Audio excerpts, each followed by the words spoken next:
another method for temperature compensation.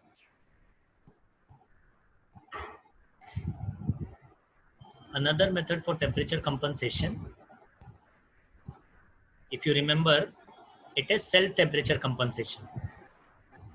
So what I'm going to do is, there will be a method which is called as self temperature compensation. So what do we do? Why do we do self compensation? This is very important. Why should we go for self compensation? This is if active strain gauge, this is only done when active strain gauge and dummy strain gauge, okay, cannot be kept at the same temperature. If active and dummy strain gauge cannot be kept at the same temperature, okay, cannot be maintained at same temperature. I hope everyone is getting. So that is the one of the reason and main reason why we go for self temperature compensation. This is important. Now, what do we do in self temperature compensation? Rather than using bridge circuit, in this, in compensation or cancellation, we used to use bridge circuit. We use ballast circuit. Ballast is more like mixing. Okay, I'll just explain you. Ballast circuit is nothing like, it is more like your mechanical thing only. I'll just explain you. There are two kinds of things that you can do. Okay, in ballast circuit, what do we do? Or you can say there are two methods of self temperature compensation in ballast circuit. One is selected melted gauge, selected melt gauge. Okay, you are going to work on the gauge. And second is dual element gauge.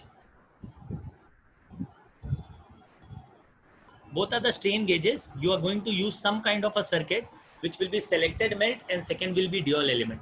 Now I'll explain you what do you do in selected melt gauge. Okay, so in selected melt gauge, you try to make an alloy.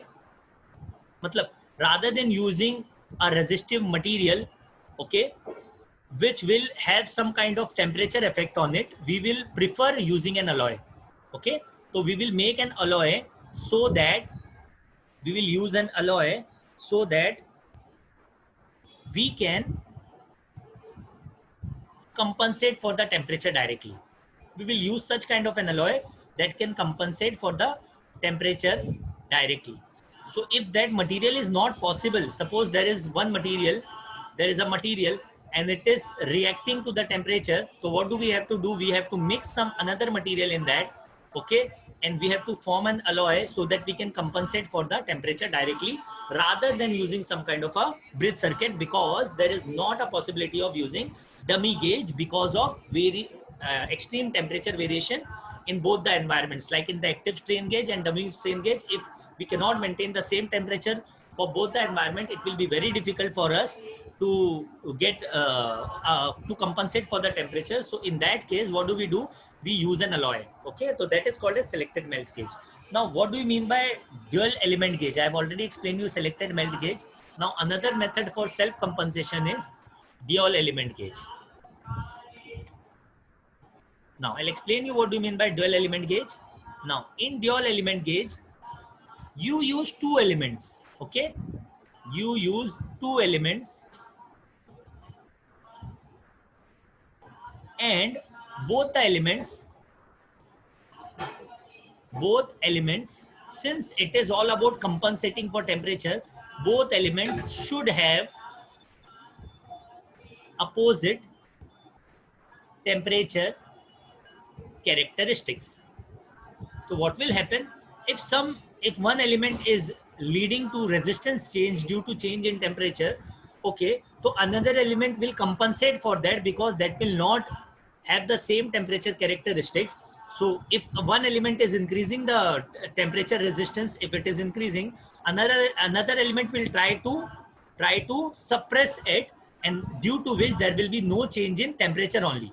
It will avoid temperature change, not resistance change. This is not correct. It will avoid any kind of temperature change in the wire. Okay, or you can say in the resistive strain gauge, which is made up of a resistive wire strain gauge.